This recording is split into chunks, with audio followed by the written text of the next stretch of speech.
ఈ ఉదయము ప్రభువా వచ్చిన ప్రతి ఒక్క బిడ్డను ఒక ప్రత్యేకమైన కృపతో నింపండి ప్రభువా. నీ ఆత్మతో ప్రేరేపించండి, గద్దించండి. వాక్యంలోనికి వెళ్ళిచుండగా నన్ను కూడా మీరు మీ యొక్క ఆత్మ స్వాధీనమని తీసుకునండి. నా నోరును బాగుగా తెరిచి నీ వాక్యం చేత నింపండి. అలాగే ప్రభువా ఈ యొక్క ఛానల్ ద్వారా వీక్షిస్తున్న బిడ్డలందరితో కూడా మీరే మాట్లాడి మహిమ మీరు పొందుకొనమని నన్ను సంపూర్ణంగా నా శరీర ప్రాణాత్మలు మీ ఆత్మ స్వాధీనానికి అప్పగించుకొనొచ్చు యేసయ్య నామములో ప్రార్థించి వేడుకొనుచున్నాను తండ్రి. ఆమేన్, ఆమేన్. ఈరోజు మనం నేర్చుకోబోతున్న అంశం ఏంటంటే నీ ఇల్లు చక్కబెట్టుకొనుము. నీ ఇల్లు చక్కబెట్టుకొనుము. యెషయా గ్రంథము 38వ అధ్యాయము 1వ వచనాన్ని మనం చదువుదాం. ఆ దినములలో హిజ్కియాకు మరణకరమైన రోగము కలుగగా ప్రవక్తయు ఆమోజు కుమారుడునైన యెషయా అతని యొద్దకు వచ్చి, నీవు మరణమవుచున్నావు, బ్రతుకవు గనుక నీవు నీ ఇల్లు చక్కబెట్టుకొనుమని యెహోవా సెలవిచ్చుచున్నాడని చెప్పగా. దేవునికి స్తోత్రం. చదవబడినటువంటి వాక్య భాగంలో మనకి రాజైన హిజ్కియా కనిపిస్తున్నారు. హిజ్కియా దేవుని యందు చాలా చాలా భయభక్తులు కలిగిన రాజు. దేవుని యందు విశ్వాసం ఉంచినటువంటి వాడు. దేవుడు ఆజ్ఞాపించిన ఆజ్ఞలన్నిటినీ కూడా తూచా తప్పకుండా పాటిస్తున్నటువంటి వాడు. దేవుడే బైబిల్ గ్రంథంలో హిజ్కియా గురించి ఏమని వ్రాయించారు అనంటే, హిజ్కియా కంటే ముందు చాలామంది రాజులు పరిపాలన చేశారు. హిజ్కియా తర్వాత కూడా చాలామంది రాజులు పరిపాలన చేశారు. కానీ హిజ్కియాకు ముందు కానీ హిజ్కియాకు తర్వాత కానీ హిజ్కియా వలె భయభక్తులు కలిగిన రాజు ఒక్కడు కూడా లేడు. అంత భయభక్తులతో దేవుణ్ణి సేవించినటువంటి వ్యక్తి హిజ్కియా. అయితే ఈ యొక్క హిజ్కియాకి ఒకానొక దినాన మరణకరమైన రోగం వచ్చింది. ఎంతో భయభక్తులతో జీవిస్తున్నాడు. కానీ అతనికి ఏమొచ్చింది చెప్పండి? మరి భయభక్తులు కలిగి జీవించుచున్నటువంటి వారికి మరణకరమైన రోగములు రావచ్చా? హల్లెలూయా. మనం అనుకుంటాము, నేను ఇంత భయభక్తులతో జీవిస్తున్నాను కదా, ఇంతగా పరిశుద్ధతను కాపాడుకుంటూ జీవిస్తున్నాను కదా, నాకెందుకు ఈ రోగం వచ్చింది, నాకెందుకు ఈ బలహీనత వచ్చింది అని మనం ఒక్కొక్కసారి ఆలోచిస్తూ ఉంటాం. హిజ్కియా దేవుని యందు చాలా చాలా భయభక్తులు కలిగిన వాడని దేవుడే చెప్తున్నాడు సాక్ష్యం. అటువంటి హిజ్కియాకి మరణకరమైన రోగము వచ్చింది.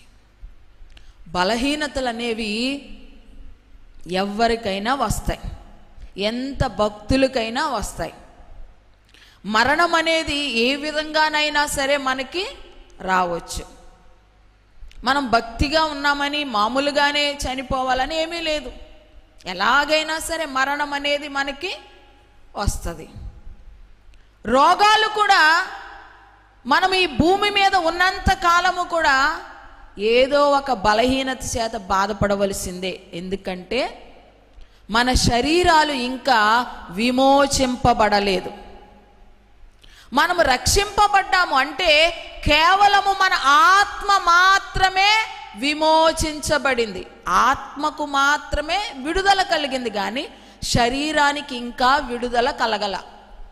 ఈ శరీరం ఎక్కడి నుంచి తీయబడింది? మట్టిలోంచి తీయబడింది. ఇది మట్టి శరీరం.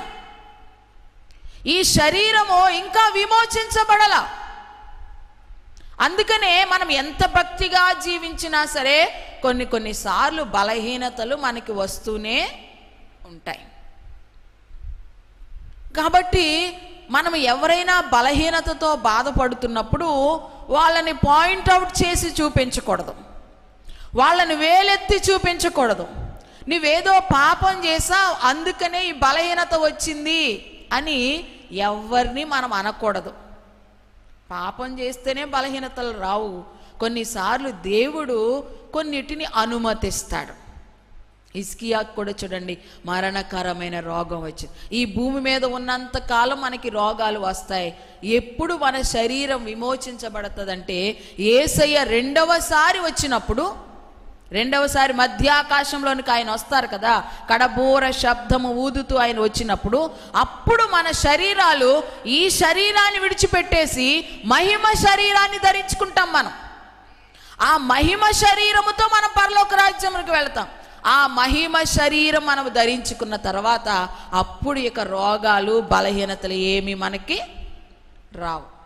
అప్పటి వరకు కూడా ఎంత భక్తులైనా సరే ఇది కామన్ అన్నమాట, ఇంకా బలహీనతలు వస్తూనే ఉంటాయి. హల్లెలూయా, హల్లెలూయా.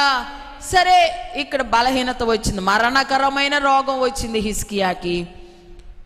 ఒక ప్రవక్త, యెషయా ప్రవక్త అతని దగ్గరకు వచ్చాడు. దేవుడే వెళ్ళమని చెప్పాడు. వచ్చి హిజ్కియాతో చెప్తున్నాడు, హిజ్కియా, నువ్వు తొందరలోనే మరణం అవుతున్నావు గనుక నీ ఇల్లు చక్కబెట్టుకో. దేవునికి స్తోత్రం. ఇల్లు చక్కబెట్టుకోమని చెప్పాడు. త్వరలోనే నువ్వు మరణం అవుచున్నావు గనుక నీ ఇల్లు చక్కబెట్టుకో.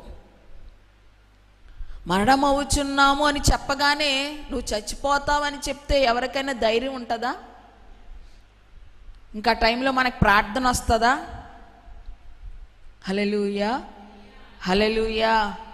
ఇంకా మనకు వచ్చే ఆలోచనలు ఏంటంటే, చచ్చిపోతావని చెప్పగానే డాక్టర్ గారు ఇంక నువ్వు ఎన్నో రోజులు బతకు అన్నారనుకోండి, అప్పుడు మనం ఏం చేస్తాం, మొత్తము మన ఇంటినంతటినీ చక్కబెట్టుకుంటాం.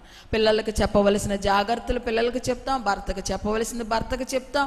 ఇంకా ఇంకా ఇంకా మనం ఎవరికైనా డబ్బులు ఇచ్చామనుకో, పలానా వాళ్ళకి ఎంత ఇచ్చాను అంత ఇచ్చాను, వాళ్ళు మనకి ఎంత ఇవ్వాలి అని అన్నీ కూడా మనము చక్కబెట్టేస్తాం. హల్లెలూయా, హల్లెలూయా. కానీ హిజ్కియా అవేమీ కూడా చేయలే. నువ్వు మరణం అవుచున్నావు, నీ ఇల్లు చక్కబెట్టుకోమని చెప్పగానే వెంటనే హిజ్కియా ఏం చేశాడో తెలుసా? దేవుని సన్నిధిలో మోకరించి గోడ తట్టు ఆయన ముఖము తిప్పుకుని ఏం చేశాడు? కన్నీటితో ప్రార్థన చేశాడు.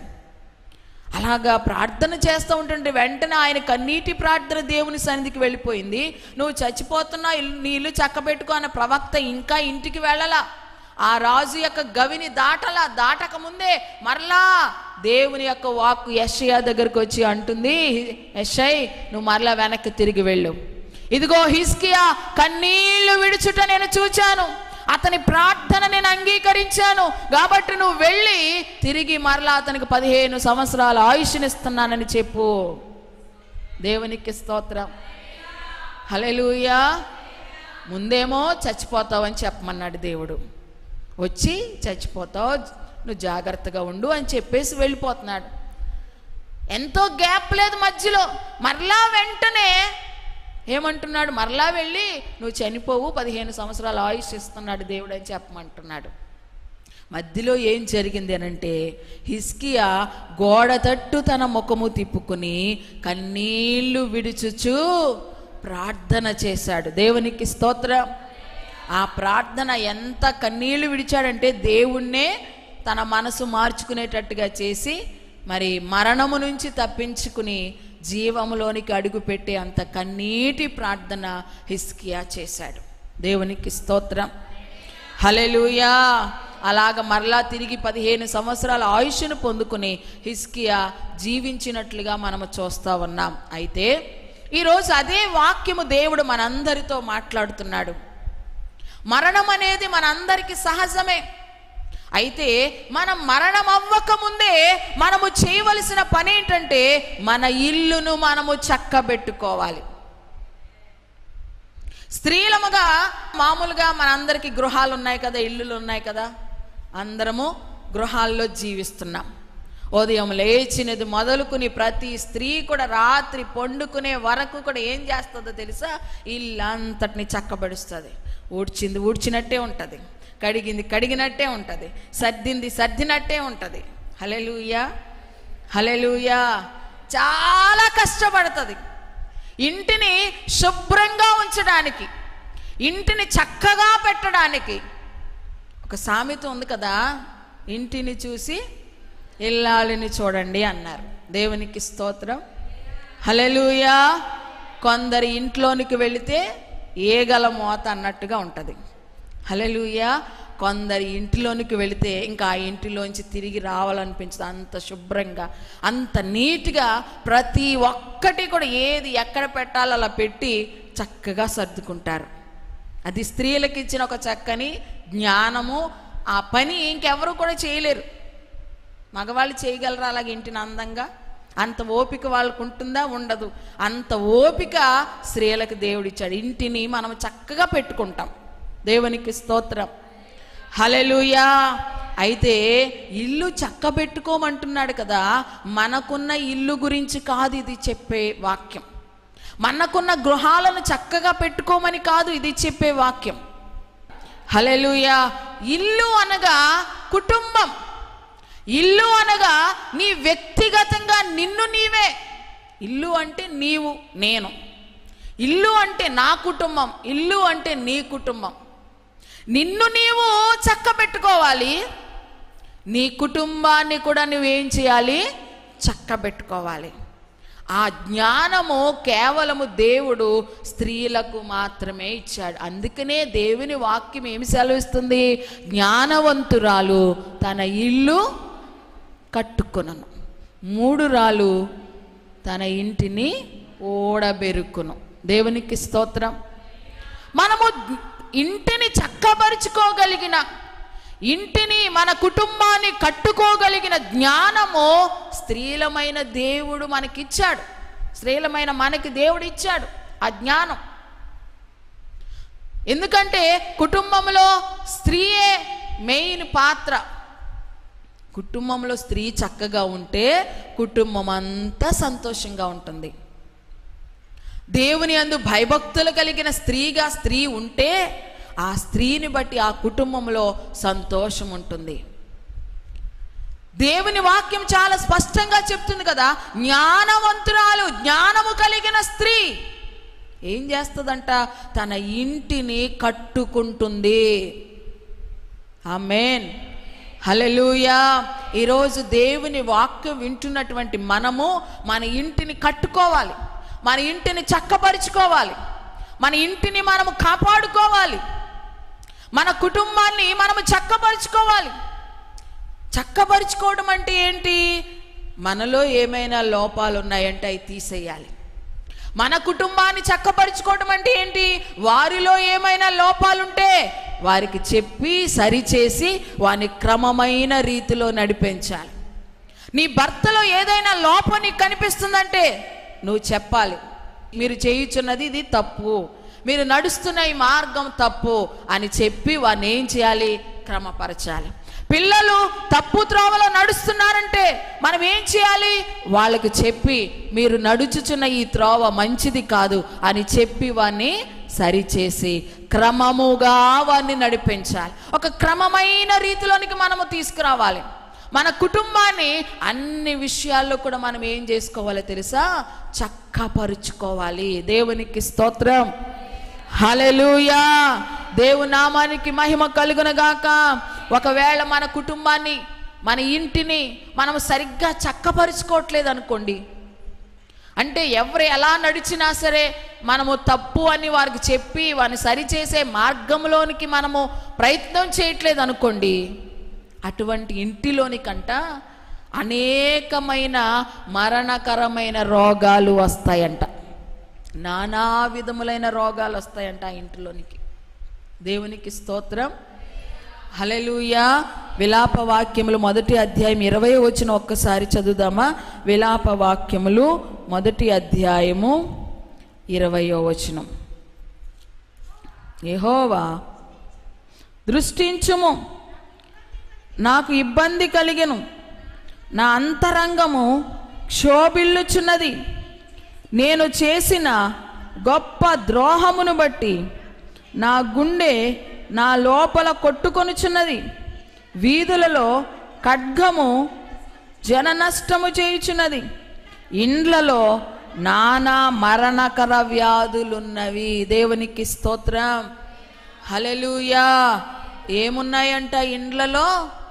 నానా మరణకరమైన వ్యాధులున్నాయి. దేవునికి స్తోత్రం. మనము మన ఇంటిని చక్కపరుచుకోవట్లా, మన ఇంటిని మనము క్రమపరుచుకోవట్లా, మన కుటుంబాన్ని మనము చక్కపరుచుకోవట్లేదు అని అంటే ఏం జరుగుతుందంటే అటువంటి ఇళ్లల్లోనికి మరణకరమైన రోగాలు వస్తాయంట. లేక ఇంకొక రకమైనటువంటి శోధన వస్తుంది, ఇంకొక రకమైన శ్రమ వస్తుంది, ఇంకొక రకమైన ఇబ్బంది వస్తుంది. ఆ ఇబ్బందులు మనకి రాకుండా ఉండాలి అనంటే, ఆ సమస్యలు మన ఇళ్లలోనికి ప్రవేశించకుండా ఉండాలి అనంటే మనం ఏం చేయాలంట? మన ఇళ్లను చక్కపరుచుకోవాలి. దేవునికి స్తోత్రం. హల్లెలూయా. దేవుని నామానికి మహిమ కలుగును గాక. మరి ఎలా చక్కపరుచుకోవాలి? ఏ ఏ విషయాల్లో మన ఇంటిని మనము చక్కపరుచుకోవాలి అనే విషయంలో 3 అంశాలు ఈరోజు నేను మీకు చెప్తాను. మన ఇంటిలో లేక మన కుటుంబాల్లో ఉన్న వేటిని మనము తీసేసి మన ఇంటిని మనము చక్కపరుచుకోవాలో 3 విషయాలు ఈరోజు నేను మీకు వాక్యం ద్వారా జ్ఞాపకం చేస్తాను. దేవునికి స్తోత్రం. మొదటిగా చూడండి, సామెతల గ్రంథము 15వ అధ్యాయము 27వ వచనాన్ని మనము చదువుదాం. సామెతల గ్రంథము 15వ అధ్యాయము 27వ వచనం. లోబి తన ఇంటి వారిని బాధ పెట్టును, లంచమును అసహించుకొనువాడు బ్రతుకును. దేవునికి స్తోత్రం. మొట్టమొదటిగా మన ఇల్లును చక్కపరుచుకొనుటలో మనము చేయవలసిన మొదటి పని ఏంటంటే, మన ఇంటిలో లోభము ఉంటే దానిని తీసేయాలి.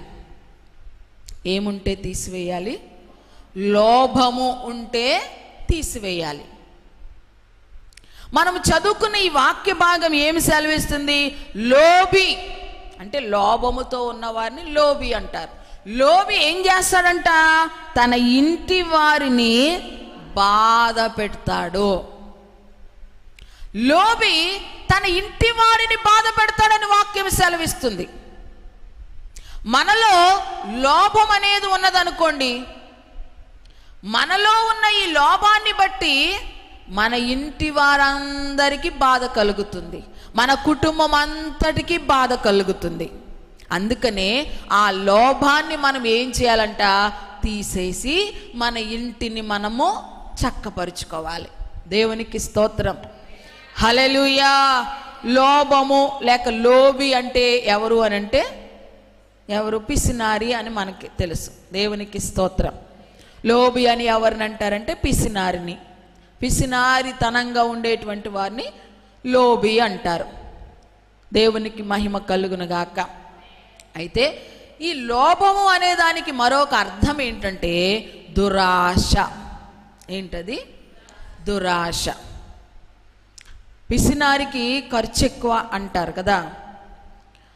వాడు ఖర్చు పెట్టడు, కానీ ఎవరైనా బాగుంటే మాత్రము, ఎవరైనా మంచి వస్త్రాలు వేసుకుంటే మాత్రము, ఎవరైనా మంచి ఆహారం తీసుకుంటే మాత్రము దానిని చూచి ఓర్వలేడు. అలా నాకు ఉండాలి అనేటువంటి ఆశ అతడు కలిగి ఉంటాడు. దేవునికి స్తోత్రం. హల్లెలూయా. లోభము అనగా మరొక అర్థం ఏంటంటే దురాశ. ఆశ ఉండడము మంచిదే కానీ దురాశ ఉండకూడదు. అవునా కాదా? దేవుని వాక్యమే సెలవిస్తుంది. దురాశ అంట గర్భము ధరించి ఏం కంటుందంట? పాపము కంటుందంట. దురాశ గర్భము ధరించి పాపమును కంటుంది. దురాశ. దురాశ అంటే అర్థం ఏంటో తెలుసా? మనకి కాని దానిని ఆశించడం, మన తాహతుకు మించి ఆశించడం, మన స్తోమతకు మించి ఆశించడం, మనది కాని వేరొకని దానిని ఆశించడమే దురాశ. దేవునికి స్తోత్రం. హల్లెలూయా. హల్లెలూయా. అర్థమైందా? దురాశ అంటే ఏంటి? మనది కాని వేరొకరిది ఆశించటమే దురాశ. ఈ దురాశ మనలో ఉంటే, ఈ లోభము అనేది మనలో ఉంటే, మనల్ని బట్టి మన ఇంటి వారందరికీ ఏమి కలుగుతుందంట? బాధ కలుగుతుందంట. ఈ లోపము లేక ఈ దురాశ నీలోనూ ఉండకూడదు, నీ కుటుంబంలో ఎవరిలోనూ ఉండకుండా ముందు నిన్ను నీవు సరి చేసుకోవాలి. నీ కుటుంబంలో కూడా ఎవరిలోనైనా ఇటువంటి దురాశ అనేది ఉంటే దాన్ని తీసేయమని వాళ్ళకి చెప్పి వాళ్ళని సరి చేయాలి. ఆ విధంగా నీ ఇంటిని కూడా నువ్వేం చేయాలి? చక్కపరచాలి. దేవునికి స్తోత్రం. హల్లెలూయా. లేకపోతే నీ ఇంటిలో, నీ కుటుంబంలో ఎవరిలో ఈ దురాశ ఉన్నా వారిని బట్టి కుటుంబం అంతటికి బాధ కలుగుతుంది. నీలో లేదేమో, లేక నీ భర్తలో ఉందేమో, నీ పిల్లల్లో ఉందేమో, వాళ్ళను బట్టి మీ ఇంటికి బాధ కలుగుతుంది.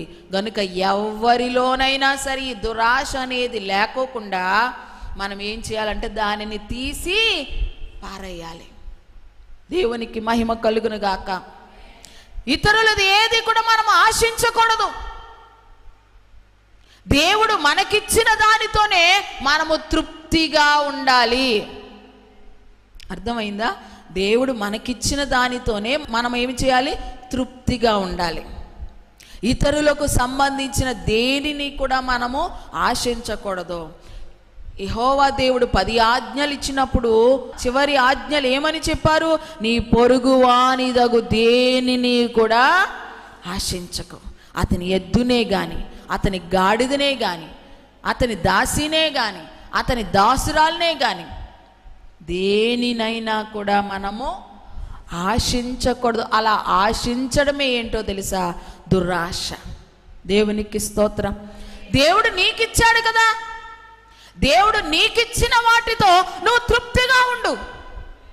కానీ ఇతరులను చూచి వారికి కలిగిన దానిని బట్టి వాళ్ళకి కలిగిన దానిని మనము ఆశించకూడదు. అలా కావాలని మనం కోరుకోకూడదు, అలా ఉండాలని మనం కోరుకోకూడదు. దేవుడు ఒక్కొక్కరిని ఒక్కొక్క స్థితిలో ఉంచాడు. కొంతమందిని పేదవారిగా ఉంచాడు, మరి కొంతమందిని కడు బీదలుగా ఉంచాడు, కొంతమందిని మధ్య తరగతిలో ఉంచాడు, కొంతమందిని బహుధనవంతుల స్థానంలో ఉంచాడు.